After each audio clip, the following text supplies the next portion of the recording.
Hello guys. आज की video में हम करेंगे जेबी गुप्ता का सॉल्यूशन में चैप्टर 1 के क्वेश्चन नंबर 276 से 290 तक। ठीक है। और आपका जो चैप्टर 1 है इसमें मैंने कुछ क्वेश्चन छोड़ रखे बीच में स्टार्टिंग के। ठीक है। वो बेसिकली आपके ग्राफ थ्योरी के क्वेश्चन है। तो अब मैं सोच रहा था कि पहले आपके लिए एक थ्योरेटिकल लेक्चर बना देता हूँ ग्राफ थ्योरी पे, फिर मैं आपको वो क्वेश्चंस करवा दूंगा ताकि आपको अच्छे से समझ में आएगा। क्लियर है? तो आप बताना मेरे को कमेंट में कि मैं डायरेक्ट थ्योरेटिकल पहले लेक्चर बनाऊँ या फिर डायरेक्ट आपको क्वेश्चन करवा दूँ। Consider the two port network as shown, the hybrid parameter H12 is. आपको H12 की वैल्यू निकालनी है। ठीक है। तो देखो मैंने अभी तक जितने भी आपको टू पोर्ट के क्वेश्चन कराए यानी कि अराउंड 251 से लेके 275, यानी जो लास्ट वाली वीडियो है उसमें ये क्वेश्चन कराए थे मैंने इतने। ठीक है। ये सब आपके टू पोर्ट के क्वेश्चन थे। इसमें मैंने आपको बहुत सारी ट्रिक्स बताई थी कि कैसे आप इजीली क्वेश्चन सॉल्व कर सकते हो। ठीक है। ज़्यादा लेंथी प्रोसेस जाने की जरूरत नहीं। तो वैसे देखो उसमें मैंने सबसे पहला स्टेप आपको यही बताया था हर बार कि आप जो पैरामीटर पूछा है उसकी इक्वेशन नोट डाउन कर दो। ठीक है। जिससे आपको याद भी हो जाएगी इक्वेशंस। तो देखो यहाँ पे क्या है, हाइब्रिड पैरामीटर क्या है। तो हाइब्रिड पैरामीटर यानी V1 equals to H11 I1 plus H12 V2, यही होता है। ठीक है। तो देखो यहाँ से आपको बोला है H12 निकालने को। तो यहाँ से H12 की वैल्यू क्या आएगी, देखो V1 डिवाइडेड बाय V2। कब आएगी ये वैल्यू? जब आपका I1 जीरो होगा। तो यहाँ से आपको देखो एक चीज़ पता चली कि इस सर्किट में आपको I1 जीरो होगा तभी आपको H12 मिल सकता है। तो चलो मैं यहाँ पे I1 जीरो कर देता हूँ। तो अगर देखो अगर I1 जीरो हो गया तो R1 के अक्रॉस जो वोल्टेज ड्रॉप होता है वो भी जीरो हो जाएगा। ठीक है। तो यानी कि ये जो पॉइंट होंगे, ये नोड, यहाँ पे टोटल वोल्टेज कितना हो जाएगा, V1। क्लियर है यहाँ तक? और अब यहाँ पे देखो I1 जीरो हो गया तो ये अल्फा इंटू I1 क्या हो जाएगा, 0 एम्पियर। सिंस करंट सोर्स है ना, देख के पता चल रहा है। क्लियर है यहाँ तक? ये हो गया 0 एम्पियर। अब देखो इस पॉइंट पे अगर आप KCL लगाते हो तो सिंपल करंट क्या होगा, I2 प्लस 0 एम्पियर, यानी I2 करंट। अब सिंस यहाँ पे ये I2, अब इसमें भी I2 करंट ही जाएगा। तो यहाँ से आपको पता चला कि R2 और R3 दोनों ही सीरीज में कनेक्टेड है। क्लियर है? और सीरीज में आपका वोल्टेज क्या होता है, डिवीजन। ठीक है। तो वोल्टेज डिवीजन रूल लगाएंगे। तो सिंपल देखो वोल्टेज डिवीजन रूल से मैं V1 की वैल्यू निकालता हूँ। तो देखो V1 इक्वल्स टू क्या हो जाएगा, जो भी आपके क्रॉस निकाल रहे हो, जिस रेजिस्टेंस के क्रॉस वोल्टेज निकाल रहे हो उसकी वैल्यू यानी R2 मल्टीप्लाई टोटल वोल्टेज आपका क्या है V2 डिवाइडेड बाय सर्किट का टोटल रेजिस्टेंस यानी R2 प्लस R3। सिंस आपको रेशियो किसका चाहिए, V1 बाई V2, तो V1 by V2 equals to R2 divided by R2 plus R3। तो ये आपका आंसर हो जाएगा इसका। ठीक है। यानी डी ऑप्शन आपका करेक्ट आंसर होगा। तो ऐसे देखो आपको जब भी कोई पैरामीटर निकालने को पूछे किसी सर्किट में, तो पहले उस सर्किट की ऐसे ये कंडीशन पता कर लो कि क्या कंडीशन है, फिर उस कंडीशन को आप उस सर्किट में अप्लाई करो, फिर आप वो वैल्यू निकालो। क्लियर है? यहाँ पे आपको V2 बाई V1 भी पूछ सकता था। क्लियर है? तो ऐसे आप इस क्वेश्चन को सॉल्व करेंगे। अगला क्वेश्चन देखते हैं। The parameter type in the matrix representation of the relevant two port network that describe the circuit shown are. आपको देखो बेसिकली एक सर्किट दे दिया। अब आपको पूछा है कि ये जो सर्किट है ये बना रखा है। ठीक है। ये कौन सा पैरामीटर का सर्किट है। ठीक है। और इसकी जो मैट्रिक्स रिप्रेजेंटेशन होगी वो क्या होगी, वो आपको पूछा है। ठीक है। तो यहाँ पे आप एक बार सर्किट देख के बता सकते हो कि यहाँ पे देखो ये क्या है, ओपन है। ठीक है। तो ओपन है तो यहाँ से आपको पता चला कि I1 आपका क्या है, ज़ीरो। क्लियर है? और यहाँ पे देखो ये आपका क्या है, एक शॉर्ट सर्किट है। अगर ये शॉर्ट है यानी कि V2 वोल्टेज क्या हो गया, जीरो, बिकॉज शॉर्ट सर्किट में आपको वोल्टेज जीरो होता है। तो देखो आपने सर्किट से क्या निकाली, कंडीशन निकाल दी। ठीक है। जैसा मैंने लास्ट क्वेश्चन में आपको बताया था कंडीशन पहले आप निकाल दो। तो इस क्वेश्चन के लिए आपकी ये दो कंडीशन हो गई। क्लियर है? अब इन कंडीशन से लेके आपको पैरामीटर बताना है क्या होगा। ठीक है। तो देखो जब आप Z पैरामीटर की बात करते हो, क्लियर है, तो Z पैरामीटर की देखो मैंने इक्वेशन आपको बताई थी। सिंपल क्या होती है, V1 equals to function of I1 and I2। Clear है? और V2 भी आपका क्या हो जाएगा इसमें, function of I1 and I2। Clear है? इन दोनों से आप इक्वेशन निकाल सकते हो सिंपल। ठीक है। तो देखो Z हो गया, सेकंड आपको था Y पैरामीटर होता है। क्लियर है? बट देखो फिलहाल Y की इसमें जरूरत नहीं है बिकॉज ऑप्शन में कहीं भी Y पैरामीटर नहीं है। ठीक है। फिर भी मैं आपको एक बार इक्वेशन तो लिखवा ही देता हूँ। वो होती है देखो I1 equals to function of V1 V2। Clear है? सिमिलरली यहाँ पे देखो I2 जो होगा वो क्या हो जाएगा, function of v1 and v2।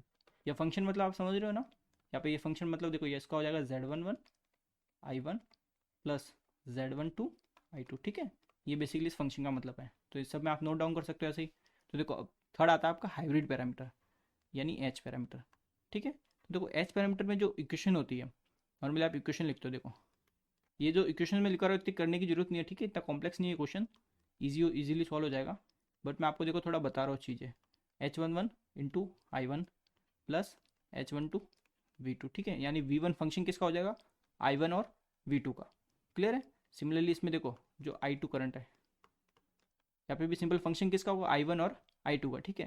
तो इक्वेशन जब लिखूंगा तो हो जाएगा h21 i1 plus h22 v2, ठीक है, सिंपल। अगर फंक्शन की टर्म में आपको लिखना है इसको भी, तो ये होगा देखो v1 equals to function of i1 v2। Clear, कोई डाउट नहीं है। तो अब देखो पहले z पैरामीटर पे आते हैं। तो z में देखो पहले आप निकाल दो z11 निकालो, ठीक है। तो देखो ये जो इक्वेशन है इसको यूज़ करके अगर आप z11 का फॉर्मूला लिखते हो तो सिंपल है v1/i1, ठीक है। सिंपल फॉर इक्वेशन की जरूरत भी नहीं होती z पैरामीटर में और y पैरामीटर, बिकॉज देखो z क्या है होता है आपका इंपेडेंस होता है, ठीक है। यहाँ पे भी 1 है, यहाँ पे भी 1 है, यानी इंपेडेंस कब मिलता है, जब वोल्टेज और करंट को आप डिवाइड करते हो, ठीक है। तो वोल्टेज अपॉन करंट, सिंस दोनों 1 1 है तो इसलिए 1/1, ठीक है, दोनों 1 के लिए अपन है। तो यहाँ पे देखो आपको i1 0 दे रखा है, यानी v1/0। अब समथिंग अपॉन जीरो क्या आएगा, आपको इन्फाइनेट मिलेगा। यानी आपको यहाँ से एक चीज़ पता चली कि ये z11 आपको जीरो तो नहीं मिलने वाला। क्लियर है।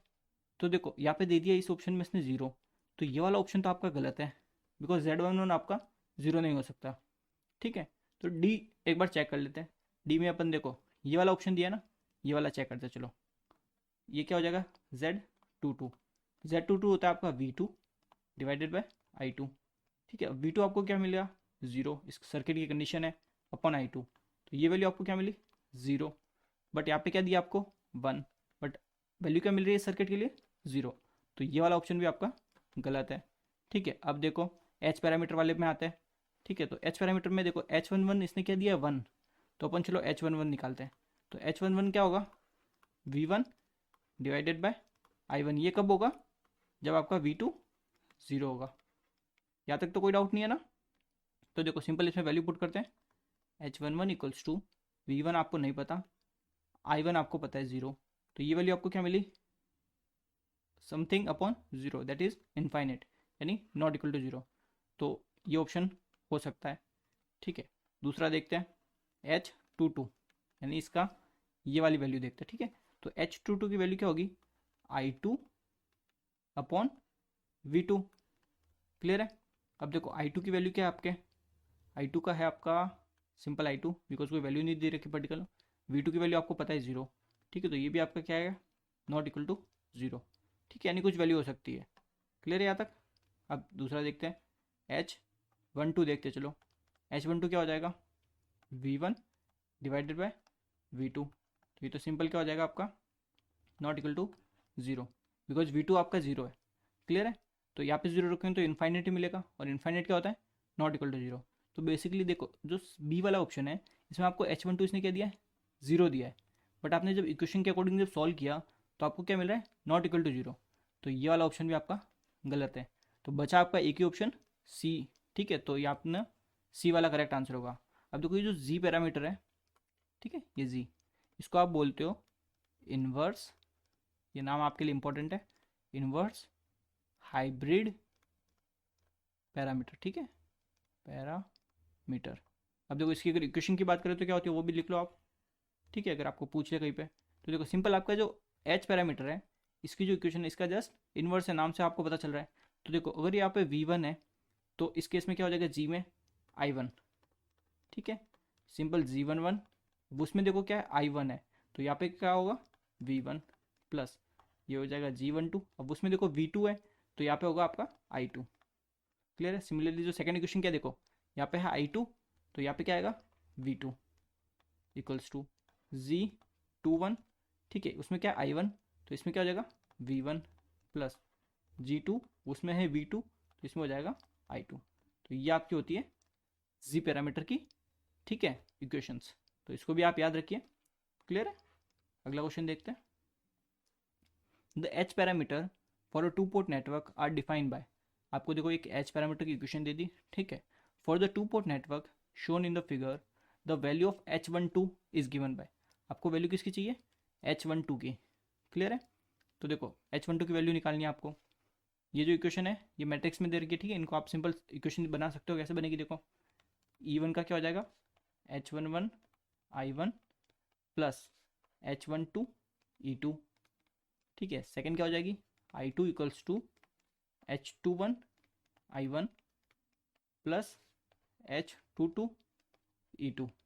या तो कोई डाउट नहीं है। अब देखो क्वेश्चन में बोला है, ये आपको क्वेश्चन दे दिया है, ठीक है। एक सर्किट दिया है, इस सर्किट का आपको निकालना है H12, ठीक है। फर्स्ट क्वेश्चन में भी आपको देखो 276 जो बताया था उसमें H12 निकालना था, ठीक है। तो H12 का वैल्यू क्या निकली थी, H12 equals to E2 bye E1 bye E2, ठीक है। ये कब होगी, जब आपका I1 जीरो होगा, ठीक है। तो सिमिलरली देखो आपने क्या किया, यहाँ पे इस I1 को जीरो कर दिया, ठीक है। ये I1 आपने जीरो कर दिया, तो ये जो 4 ओम है इसके ऊपर जो वोल्टेज होगा वो क्या होगा, 0 वोल्ट, यानी ये जो दो नोड है, ठीक है। यहाँ पे टोटल वोल्टेज क्या हो जाएगा, E1। यहाँ तो कोई डाउट नहीं है ना। अब देखो सिंपल क्या करते हैं, ये जो इतना जो सर्किट है ये जो है, ठीक है, ये आपका क्या है, एक डेल्टा बन रहा है। डेल्टा कैसे देखो, ये 2 ओम, ये 4 ओम, और ये आपका हो गया 2 ओम, ठीक है। 2 2 एंड 4, और यहाँ पे फिलहाल ये 2 ओम का एक लगी रखा है, ठीक है। ये आपका है 2 ओम का, यहाँ से आपका करंट जा रहा है I2 एंड ये आपका है E2। या तो कोई डाउट नहीं है। अब देखो सिंपल क्या करो, ये जो डेल्टा है इसको आप स्टार में कर दो। अब इसकी देखो आपको क्यों जरूरत पड़ी, सिंपली देखो आप इसमें आपको E1 और E2 का रेशियो चाहिए। अगर आपको इस I2 करंट की वैल्यू पता होती ना तो आप इसको ईजिली रेशियो निकाल लेते हैं। क्लियर है। बट आपको नहीं पता, तो आपको इस डेल्टा को स्टार में कन्वर्ट करना पड़ेगा। तो देखो डेल्टा को स्टार में कन्वर्ट करेंगे तो यहाँ पे एक रेजिस्टेंस आएगा, यहाँ पे एक रेजिस्टेंस आएगा, और यहाँ पे एक रेजिस्टेंस आएगा। यहाँ तक क्लियर है ना।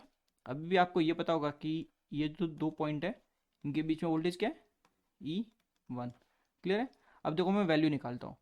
सिंपल देखो ये वाला जो रेजिस्टेंस है, ठीक है, इसकी वैल्यू निकालूंगा। तो कैसे निकालूंगा, 2 × 4, ठीक है, यानी ये वाला और ये वाला मल्टीप्लाई डिवाइड में सबका सम 4 5 6 7 8, तो ये क्या मिला, 1 ओम, ठीक है। सिमिलरली देखो मैं इसकी वैल्यू निकालूंगा, तो क्या होगा, 2 × 2 डिवाइडेड बाय 8, यानी ये हो जाएगा 0.5। क्लियर है। और ये वाला क्या हो जाएगा, 2 × 4 डिवाइड बाय, ये भी हो जाएगा आपका 1 ओम, ठीक है। तो इसको देखो मैं वापस सर्किट बनाता हूँ। तो ये तो आपका देखो 0.5 वाला ओम, क्लियर है। सिमिलरली ये आपका हो जाएगा 1 ओम, एंड ये भी आपका हो जाएगा 1 ओम, ठीक है। तो यहाँ तक तो ये आपने स्टार को डेल्टा में कर दिया। अब आगे एक 2 ओम का रेजिस्टेंस और लग रखा है, ये वाला। क्लियर है। तो देखो ये आपका ओवरऑल सर्किट कुछ इस टाइप का बन जाएगा। ये आपका है E2, ये आपका है E1। क्लियर है।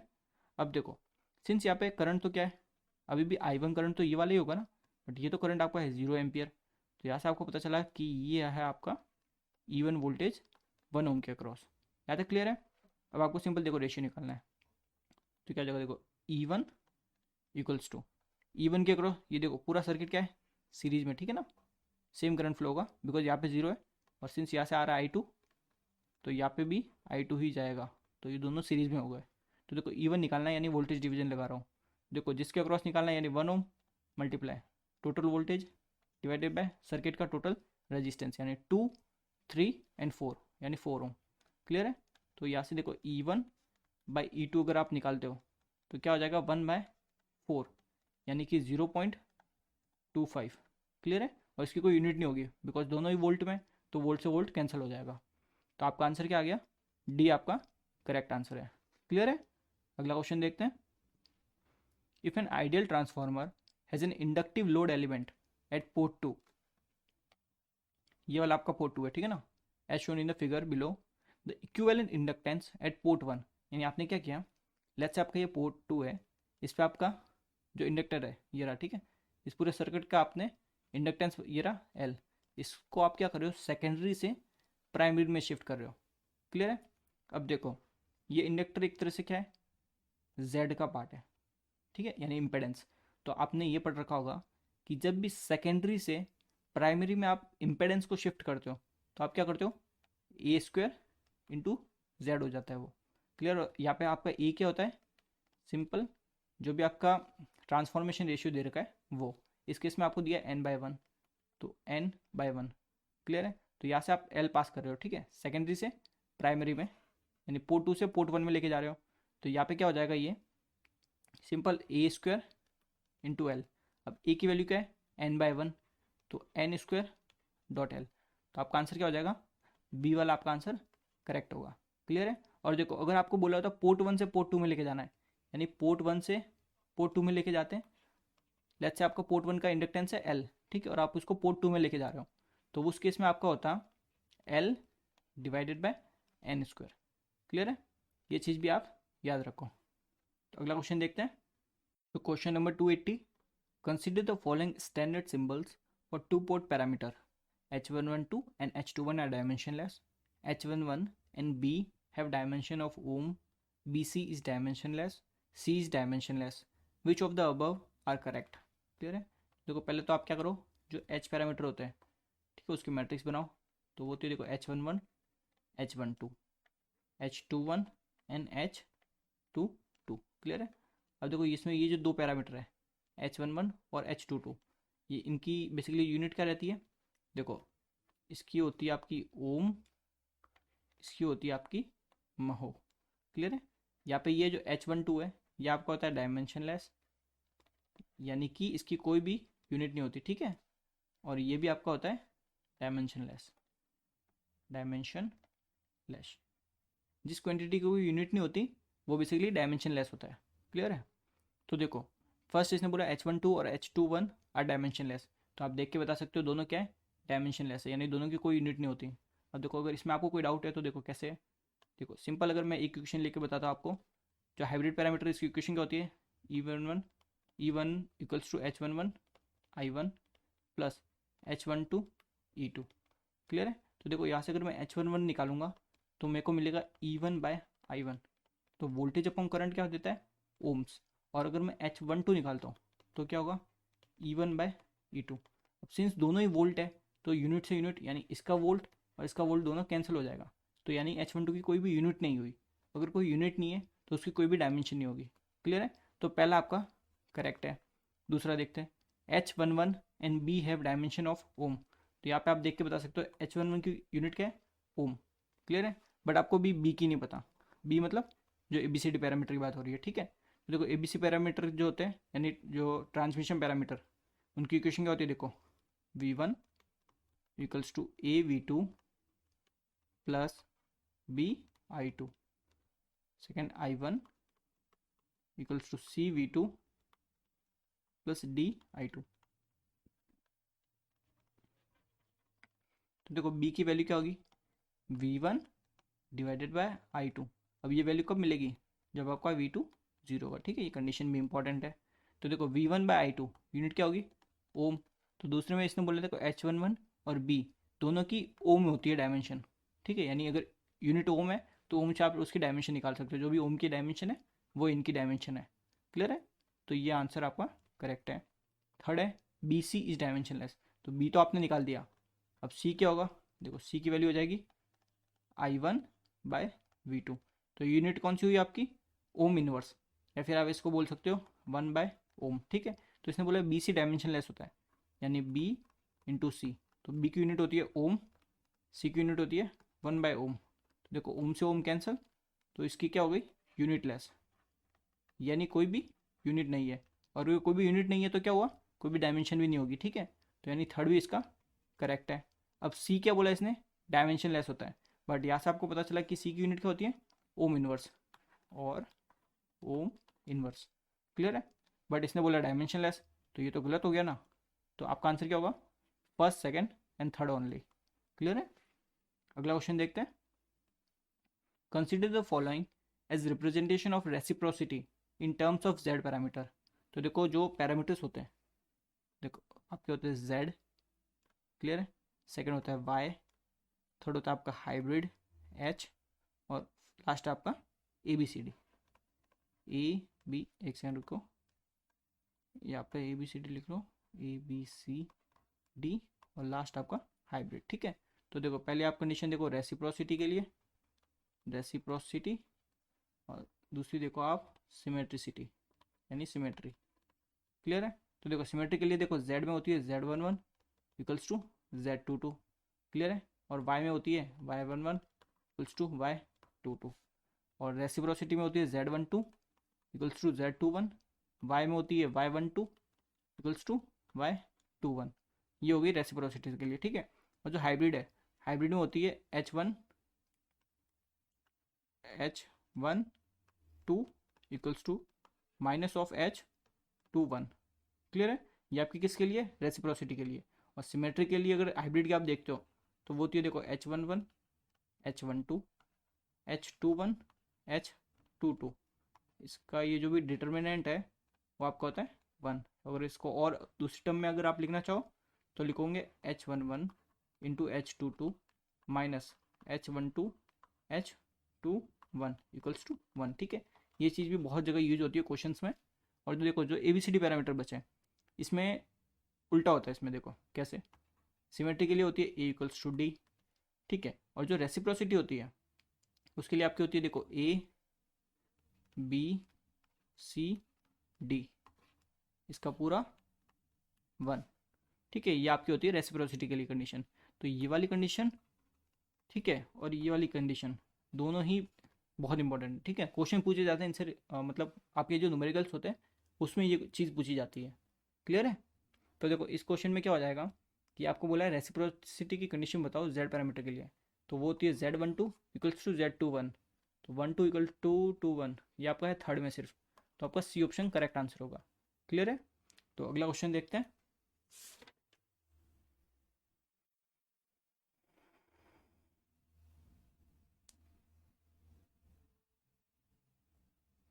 For a two-port reciprocal network, the three transmission parameters are A 4, B 7, C 5. What is the value of D? अब देखो एक तो पहली बात तो ये केस में क्या है, ट्रांसमिशन पैरामीटर है। ठीक है? और इसमें बोला है कि ये नेटवर्क क्या है, रेसिप्रोकल। तो देखो लास्ट क्वेश्चन में मैंने आपको कंडीशन बता दी थी कि क्या क्या होती है। तो देखो ट्रांसमिशन पैरामीटर के लिए जो रेसिप्रोकल की कंडीशन है वो है A B C D। इसका कंप्लीट डिटर्मिनेंट क्या होगा? 1। इसका डिटर्मिनेंट आप कैसे निकालोगे? AD minus BC equals to 1। अब A की वैल्यू इसमें पुट करो, वो है 4। D की वैल्यू आपको नहीं पता, माइनस B की वैल्यू है 7, C की वैल्यू है 5 इक्वल्स टू 1। सिंपल सॉल्व कर सकते हो। 4D equals to 36। तो यहाँ से D की वैल्यू कितनी आ जाएगी? 9। क्लियर है? तो आपका आंसर क्या हो जाएगा? B वाला। क्लियर है? इस टाइप के आपको क्वेश्चन पूछे जाते हैं बेसिकली। ठीक है? ये आपको ट्रांसमिशन में पूछ लिए, इसी की जगह आपको हाइब्रिड में भी पूछ सकते हैं। क्लियर है? तो अगला क्वेश्चन देखते हैं। The condition for reciprocity for a two port transmission network is express bye. देखो इसमें डायरेक्ट आपको थ्योरेटिकल क्वेश्चन ही पूछ लिया उस पर। तो आपको पूछा टू पोर्ट ट्रांसमिशन लाइन के लिए, ठीक है, रेसिप्रोसिटी की कंडीशन क्या होती है। तो बताया था मैंने ABCD equals to 1। ABCD equal to 1 यानी उसका डिटर्मिनेंट 1 होना चाहिए। तो देखो जल्दी जल्दी में आप ये वाला टिक अगर करके आ जाते हैं तो आपका आंसर गलत हो जाता है। बिकॉज इसमें देखो ABCD इसमें देखो अलग टाइप में दे रखे। ठीक है? तो डी आपका आंसर करेक्ट होगा। अगला क्वेश्चन देखते हैं।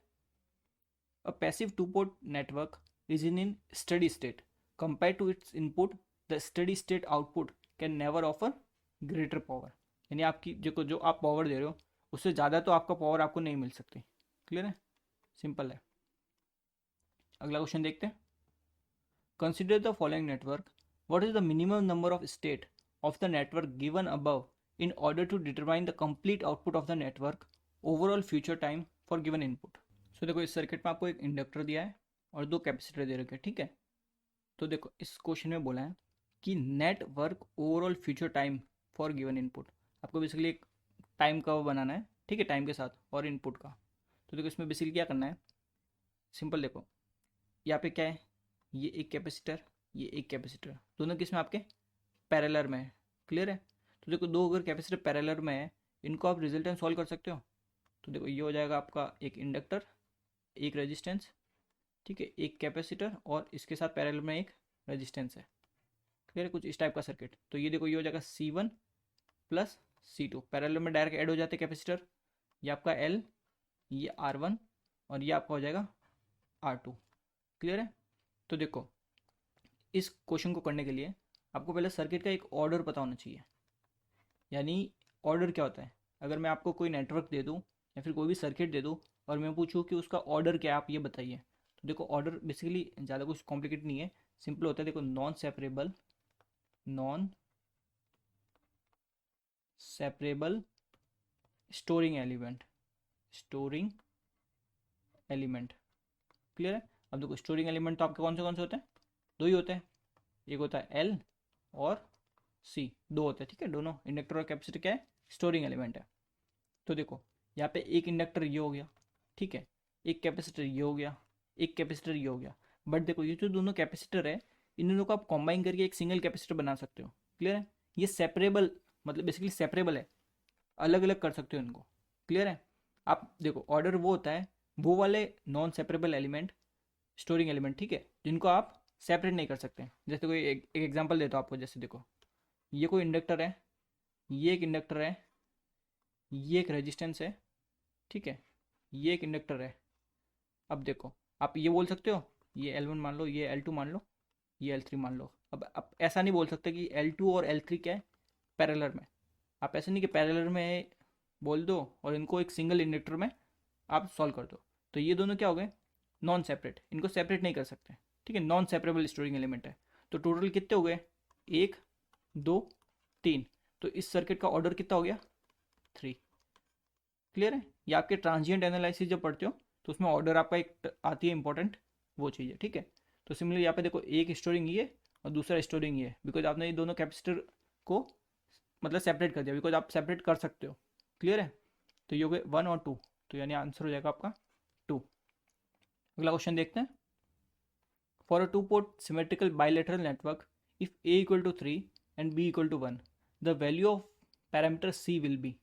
तो देखो, पहला तो इसने बोला सिमेट्रिकल। तो सिमेट्रिकल के लिए देखो, आपको कंडीशन पता है, ए इक्वल्स टू डी। क्लियर है? तो देखो, यहाँ पे ये वैल्यू हो जाएगी कितनी? 3। तो ए की वैल्यू 3 और डी की वैल्यू भी 3। अब देखो, दूसरी जो बची, रेसिप्रोसिटी की कंडीशन, रेसिप्रोसिटी की कंडीशन, ठीक है, वो क्या होती है? A D minus B C equals to 1। अब देखो, इस क्वेश्चन में आपको नहीं बोला कि वो नेटवर्क क्या है? रेसिप्रोकल है। बट यहाँ पर मतलब बेसिकली यहाँ पर आपको है ना अपनी खुद की समझदारी दिखानी पड़ेगी।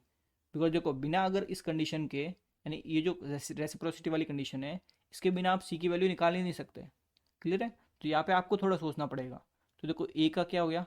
3 इंटू डी की वैल्यू भी क्या है? 3 माइनस बी की वैल्यू 1 और सी इक्वल्स टू 0। तो यहाँ से वैल्यू निकालनी, सॉरी ये 0 नहीं 1। क्लियर है? तो यहाँ से जब वैल्यू निकालेंगे तो देखो क्या मिलेगी? 3 into 3 9 minus C equals to 1। Clear है? तो ये आपको देखो सी मिल जाएगा यहाँ से 8s। ठीक है, ये आंसर हो जाएगा आपका सी। तो अगला क्वेश्चन देखते हैं। For parallel plate transmission line at very high frequency, characteristic impedance Z0 is real and given by. तो देखो, जो कैरेक्टरिस्टिक इम्पेडेंस होता है यानी Z0, ठीक है, ये आपका होता है। तो देखो, वो वाली ट्रांसमिशन लाइन जिसका रेजिस्टेंस 0 है, उसका इम्पेडेंस कहलाता है कैरेक्टरिस्टिक इम्पेडेंस। क्लियर है? तो देखो, the Z of lossless transmission line, lossless transmission line is called Z0, यानी कैरेक्टरिस्टिक इम्पेडेंस। क्लियर है? तो देखो, सिंपल अगर फॉर्मूले की बात करते हो तो आपका होता है L/C और ये होता है रूट में। ठीक है, और दो तीन इंपॉर्टेंट पॉइंट अगर आप देखते हो तो ये जो है Z0, ये आपका not depend on length, not depend on length. ठीक है, क्लियर है? ये लेंथ पे डिपेंड नहीं करता, ये भी आपके लिए इंपॉर्टेंट पॉइंट है। तो इसका आंसर हो जाएगा Z0 equal to root L/C, यानी सी वाला ऑप्शन। ठीक है, अगला क्वेश्चन देखते हैं। RA and RB are the input resistance of circuit as shown below. The circuit extends infinitely in the direction shown. Which one of the following statement is true? अब देखो, इस क्वेश्चन को solve करने में आपको minimum 30 second भी नहीं लगने चाहिए थे, इतना इजी क्वेश्चन है। ठीक, बिकॉज ऑप्शन आपको उस टाइप के दे रखे हैं। सिंपल देखो कैसे। अब देखो, ये वाला जो सर्किट है, ठीक है, ये वाला सर्किट, ये पूरा यहाँ पे बन रखा है, देखने से आपको पता चल रहा है, क्लियर है। तो आप क्या करो, सिंपल देखो, ये जो दूसरा वाला सर्किट है, ये मैं एक बार बनाता हूँ, देखो ये आपका क्या है, आर बी, सॉरी, ये आपका है 1 ओम, इसका रिजल्टेंट क्या है, आर बी, ठीक है। अब ये वाला पूरा जो सर्किट है ये क्या है आपका, आर ए, तो सिंपल मैं यहाँ पे ये लगा देता हूँ, आर ए, क्लियर है। सिंपल क्या करो, इन दोनों को पैरेलल में सॉल्व करो, तो क्या होगा देखो, आर बी यानी ये जो है यहाँ पे, ठीक है, R B equals to 1 × R A divided by 1 + R A, because दोनों पैरेलल में है ना, तो पैरेलल में क्या होगा, इनका प्रोडक्ट और डिवाइड में इनका सम। तो यहाँ से आपको आर बी की वैल्यू कितनी मिली, R B equals to R A divided by 1 + R A, ये आपको क्या हो जाएगा, आंसर, ठीक है। इतना इजी क्वेश्चन था, देख लो। अब देखो ये मैंने इतना किया ना, ये भी मेरे को करने की जरूरत नहीं थी, क्यों, बिकॉज देखो ये वाला जो रेजिस्टेंस है पूरा इनफाइनाइट वाला, ये आपने क्या किया, ये जो आर बी है इसके साथ पैरेलल में जोड़ा है। अब आपको ये चीज़ पता होगी कि जब भी पैरेलल में कोई रेजिस्टेंस जोड़ते हो तो जो रिजल्टेंट रेजिस्टेंस है उसकी वैल्यू क्या होती है, कम हो जाती है, क्लियर है। तो ये जो भी वैल्यू थी, इस वैल्यू को आपने इसके साथ पैरेलल में जोड़ा है, तो ऑब्वियस बात है आर बी की वैल्यू आर ए से कम ही होनी है, यानी ये तो आपको पता ही है कि R B will be less than R A, ठीक है, बिकॉज आपने आर ए को आर बी के साथ पैरेलल में जोड़ा है। देखो पहला ऑप्शन गलत हो गया, दूसरा ऑप्शन आपका गलत हो गया, तीसरा ऑप्शन आपका गलत हो गया, तो बचा कौन सा आपका, डी वाला ऑप्शन। तो देखो बिना सॉल्व किए भी आप डायरेक्ट देख के बता सकते थे इस आंसर को, और सॉल्व करके आपको करना है तो आप सॉल्व ऐसे कर सकते हो, क्लियर है। और अगर आपको इनफाइनाइट जो सीरीज होती है, जैसे ये इनफाइनाइट तक जा रहा पूरा रेजिस्टेंस, ठीक है, इसका अगर आपको रेजिस्टेंस निकालना नहीं आता तो आप वो मेरे को कमेंट में बता सकते हो, उसके लिए भी मैं आपके लिए एक सेपरेट वीडियो बना दूंगा, क्लियर है। अगला क्वेश्चन देखते हैं, two port networks with transmission parameter A1, B1, C1 and D1 and A2, B2, C2, D2 respectively are cascaded। Cascaded basically वो कनेक्शन होता है जिसमें बेसिकली एक का इनपुट दूसरे के आउटपुट में डाल दिया, उसका इनपुट अगले वाले के आउटपुट में डाल दिया, ठीक है। बेसिकली आप क्या करते हो, सिंपल अगर कोई नेटवर्क है तो इसका ये आउटपुट है, ठीक है, इस आउटपुट को क्या करोगे आप, जो दूसरा है इसका इनपुट है ना, इसमें कनेक्ट कर दोगे, ठीक है। और अगेन इसका आउटपुट है, ये अगेन किसी और के इनपुट में प्लग कर दूंगे ऐसे, ठीक है। तो ये आपका होता है कैस्केडेड कनेक्शन। तो इसने क्या बोला है, ये ए बी सी डी किसके होते हैं, ट्रांसमिशन के, ठीक है।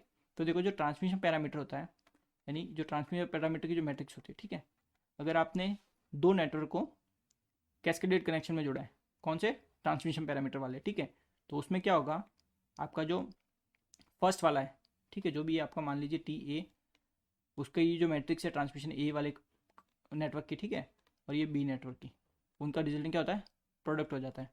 यानी कि जैसे इसका मान लीजिए A1 है, तो A1 मल्टीप्लाई क्या हो जाएगा, एक सेकेंड, A1, B1, C1 और D1, ठीक है, बिकॉज ये आपका फर्स्ट है, इसको आप ए भी ले सकते हो, कोई दिक्कत नहीं है, ठीक है। यहाँ पे मैं 1 ले लेता हूँ, ज़्यादा सही रहेगा, कॉम्प्लिकेटेड रहेगा, तो ये T2 ले लेता हूँ, ठीक है। तो ये हो गया A2, ये B2, ये C2, ये D2, ठीक है। ये आपका होगा पैरामीटर जब आप कैस्केडेड में जोड़ रहे हो ट्रांसमिशन को, ठीक है, ट्रांसमिशन पैरामीटर को। तो इस केस में आपका आंसर क्या हो जाएगा, देखो बी वाला आपका आंसर करेक्ट होगा। सिमिलरली देखो अगर आपका जेड पैरामीटर होता है इसकी जगह, जेड पैरामीटर में होता है देखो जेड ए, यानी जो भी फर्स्ट वाला है, प्लस जेड बी, और अगर वाई हो तो वाई ए प्लस वाई बी, ठीक है। तीनों आपको बता दिए, और ये तीनों ही आपको पूछे जाते हैं, मोस्टली आपको ट्रांसमिशन लाइन का पूछा जाता है, क्लियर है। अगला क्वेश्चन देखते हैं, two network are connected in cascade in the figure, ठीक है, कैस्केड मतलब मैंने आपको बता दिया एक का इनपुट दूसरे के आउटपुट में दे देते हैं। The equivalent A B C D constant are obtain for the combined network having C equals to 0.1 और एंगल 90 डिग्री। अब आपको एक चीज़ पता है, ये जो सी है ना, जब ए बी सी डी में आप वहाँ पे सी बात करते हो तो ये हमेशा सी आपको है ना कैपेसिटेंस को डिनोट करता है, कैपेसिटेंस। जब आप ट्रांसमिशन लाइन होती है जैसे शॉर्ट मीडियम और लॉन्ग ट्रांसमिशन लाइन, उसकी जब बेसिकली एनालिसिस करते हो ना, तो उसमें आपको जैसे शॉर्ट देखते हो तो शॉर्ट के केस में आपको सी की वैल्यू ज़ीरो मिलती है।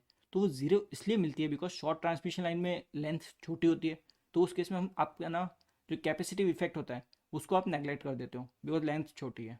क्लियर, और वोल्टेज वेरिएशन भी कम है, तो इस वजह से आपको वहाँ पे सी जीरो मिलता है। अगर सी की कुछ ना कुछ वैल्यू मिल रही है, यानी कि आप कैपेसिटेंस वाले कंपोनेंट को कंसीडर कर रहे हो, इसलिए आपको सी की कुछ ना कुछ वैल्यू मिल रही है। तो यहाँ पे जो सी है ये बेसिकली आपके कैपेसिटेंस की वैल्यू बता रहा है। क्लियर है?